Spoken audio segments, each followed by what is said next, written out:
February 4ರಂದು ಬಸವನ ಬಾಗೇವಾಡಿಯಲ್ಲಿ ಸಾವಿರಾರು ಸ್ವಾಮೀಜಿಗಳ ನೇತೃತ್ವದಲ್ಲಿ ಕ್ರಾಂತಿವೀರ ಬ್ರಿಗೇಡ್ ಚಾಲನೆ ನೀಡಲಾಗುವುದು ಎಂದು ರಾಷ್ಟ್ರಭಕ್ತರ ಬಳಗದ ಸಂಚಾಲಕ ಕೆಎಸ್ ಈಶ್ವರಪ್ಪ ಹೇಳಿದರು.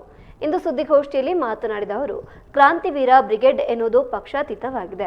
ಹಿಂದೂ ಸಮಾಜದ ಒಗ್ಗೂಡುವಿಕೆಯಾಗಿ ಇದನ್ನು ಸ್ಥಾಪಿಸಲಾಗ್ತಾ ಇದೆ. ಬಸವಣ್ಣ ಹುಟ್ಟಿದ ನಾಡಾದ ಬಸವನ ಬಾಗೇವಾಡಿಯಿಂದಲೇ ಇದಕ್ಕೆ ಚಾಲನೆ ಸಿಗಲಿದೆ. ಇನ್ನು ಫೆಬ್ರವರಿ 4ರಂದು ಇದರ ಉದ್ಘಾಟನೆ ಆಗಲಿದೆ. ಉತ್ತರ ಕರ್ನಾಟಕದಿಂದ 1008 ಸ್ವಾಮೀಜಿಗಳು ಈ ಕಾರ್ಯಕ್ರಮಕ್ಕೆ ಆಗಮಿಸಲಿದ್ದು, ಶಿವಮೊಗ್ಗದಲ್ಲೂ ಕೂಡ ಸುಮಾರು 250ಕ್ಕೂ ಅಧಿಕ ರಾಷ್ಟ್ರಭಕ್ತರ ಬಳಗದ ಕಾರ್ಯಕರ್ತರು ಇದರಲ್ಲಿ ಭಾಗವಹಿಸಲಿದ್ದಾರೆ ಅಂತ ತಿಳಿಸಿದರು. ಶಿವಾಜಿ ಅವರು ಇದ್ದಾರೆ, ಠಾಕರೆ ನಾಯ್ಕ ಅವರು, ಮೋಹನ್ ಅವರು. ಹಾಗಾಗಿ ಅವರೆಲ್ಲರ ನೇತೃತ್ವದಲ್ಲಿ ಕ್ರಾಂತಿವೀರ ಬ್ರಿಗೇಡ್ ಆರಂಭ ಮಾಡಬೇಕು ಅನ್ನೋಂಥ ಹೆಸರನ್ನು ಕೂಡ ಅವರೇ ಕೊಟ್ಟರು. ನಮ್ಮ ಸಮಾಜವನ್ನು ವೈಯಕ್ತಿಕ ಜೀವನಕ್ಕೇ ಬೆಂಕಿ ಕೊಟ್ಟು ಒಂದು ಮಾಡಿಸ್ಬೇಕು ಅನ್ನೋಂಥ ಪ್ರಯತ್ನ ಮಾಡ್ತಾ ಇರೋಂಥ ಸಂದರ್ಭದಲ್ಲಿ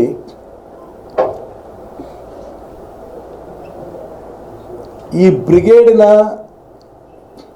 ಉದ್ಘಾಟನಾ ಸಮಾರಂಭಕ್ಕೆ 1008 ಸ್ವಾಮಿಗಳನ್ನ ಸೇರಿಸಬೇಕು ಅನ್ನೋಂಥ ಅಪೇಕ್ಷೆ ವ್ಯಕ್ತಪಡಿಸಿದ್ರು ಮತ್ತು ಅವರ ಪಾದವನ್ನು ತೊಳೆದು ಪಾದ ಪೂಜೆ ಮಾಡಿ ಈ ಬ್ರಿಗೇಡನ್ನು ಉದ್ಘಾಟನೆ ಮಾಡಬೇಕು ಅನ್ನೋಂಥ ತೀರ್ಮಾನವನ್ನು ಅವರೆಲ್ಲರೂ ತಗೊಂಡ್ರು.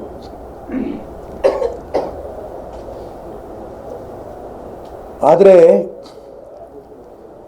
ಆ ಎಲ್ಲ ಮಠ ಮಂದಿರಗಳಿಗೆ, ವಿಶೇಷವಾಗಿ ಉತ್ತರ ಕರ್ನಾಟಕದಲ್ಲಿರುವಂತಹ ಮಠಗಳಿಗೆ ನಾನು ಪ್ರವಾಸ ಹೋದಾಗ ಕಣ್ಣಲ್ಲಿ ನೀರು ಬಂತು.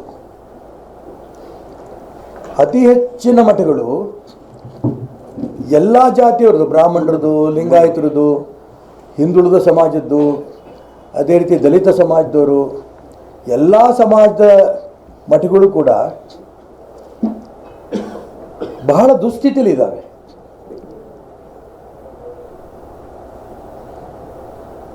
ಗುಡಿಸಲುಗಳಲ್ಲಿ ಮಠಗಳಿದೆ,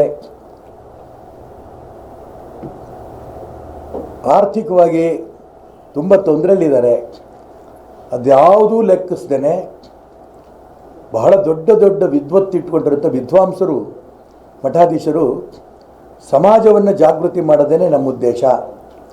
ಹಿಂದೂ ಸಮಾಜ ಒಂದಾಗಲಿಲ್ಲ ಅಂತಂದರೆ ವಿಶ್ವಕ್ಕೆ ಅನ್ಯಾಯ ಅನ್ನೋಂಥ ಭಾವನೆಯಿಂದ ಈ ಎಲ್ಲ ಜಾತಿಯ ಸ್ವಾಮಿಗಳು ಕೂಡ ತಮ್ಮ ತಪಸ್ಸು ರೂಪದಲ್ಲಿ ಕೆಲಸ ಮಾಡ್ತಿದ್ದಾರೆ. ಸಿಗ್ತಾ ಇದೆ. ಫೆಬ್ರವರಿ 4ನೇ ತಾರೀಕು ಉದ್ಘಾಟನೆ ಮಾಡ್ತಾ ಇದ್ದೀವಿ. ಸಾಧು ಸಂತರುಗಳೇ ಓಡಾಡ್ತಾ ಇದ್ದಾರೆ. ನೀವು ಬರಬೇಕು, ಈ ಧರ್ಮವನ್ನು ಉಳಿಸ್ಬೇಕು, ಈ ದೇಶವನ್ನು ಉಳಿಸ್ಬೇಕು, ನಾವು ನಿಮ್ಮ ಸಹಕಾರ ಕೊಡ್ತೀವಿ, ನೀವು ನಮಗೆ ಸಹಕಾರ ಕೊಡಿ ಅಂಥೇಳಿ ಆ ಸಾಧು ಸಂತರು ಓಡಾಡ್ತಾ ಇರೋಂಥ ನೋಡಿದಾಗ ನಿಜಕ್ಕೂ ಕೂಡ ನನಗೆ 76 ವರ್ಷ ಅನ್ನೋದು ಮರ್ತೇ ಹೋಗ್ಬಿಟ್ಟಿದೆ. ಅವ್ರು ಓಡಾಡ್ತಿರೋದು ನೋಡಿದಾಗ ನಿಜಕ್ಕೂ ನನಗೂ ಕೂಡ 26 ವರ್ಷ ಇದೀನೇನೋ ಅನ್ನೋಷ್ಟು ಉತ್ಸಾಹದಲ್ಲಿ ನಾನು ಓಡಾಟ ಮಾಡ್ತಾ ಇದ್ದೀನಿ.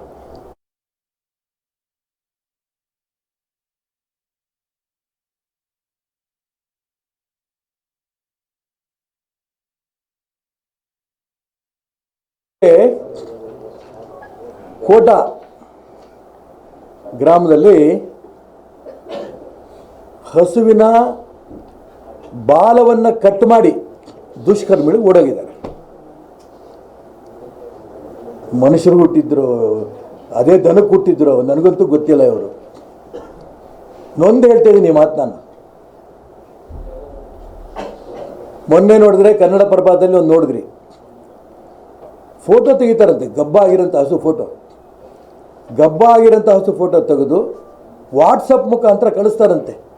ಯಾರು ನೀವು ದನದ ಮಾಂಸ ಬೇಕು, ನೀವು ನಮಗೆ ತಿಳಿಸಿದ್ರೆ ಕಳಿಸ್ಕೊಡ್ತೀವಿ, ಮಾರಾಟ ಮಾಡ್ತೀವಿ ಅಂತ ಇವರು ಆರ್ಡ್ರ್ ಬರುತ್ತಂತೆ. ಸರ್ಕಾರ ನಾವು ಕಾನೂನು ಕ್ರಮ ತಗೋತೀವಿ, ಅವ್ರು ಹಿಡಿತೀವಿ, ಪಡಿತೀವಿ, ಇದೆಲ್ಲ ಸರಿನೇ.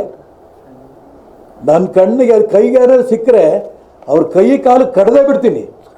ಕಡಿಯೋದು ಬಡಿಯೋದು ಅಂತ ಮಾತಾಡ್ತೀರಿ ಈಶ್ವರಪ್ಪ, ಕಡಿಯೋನೇ.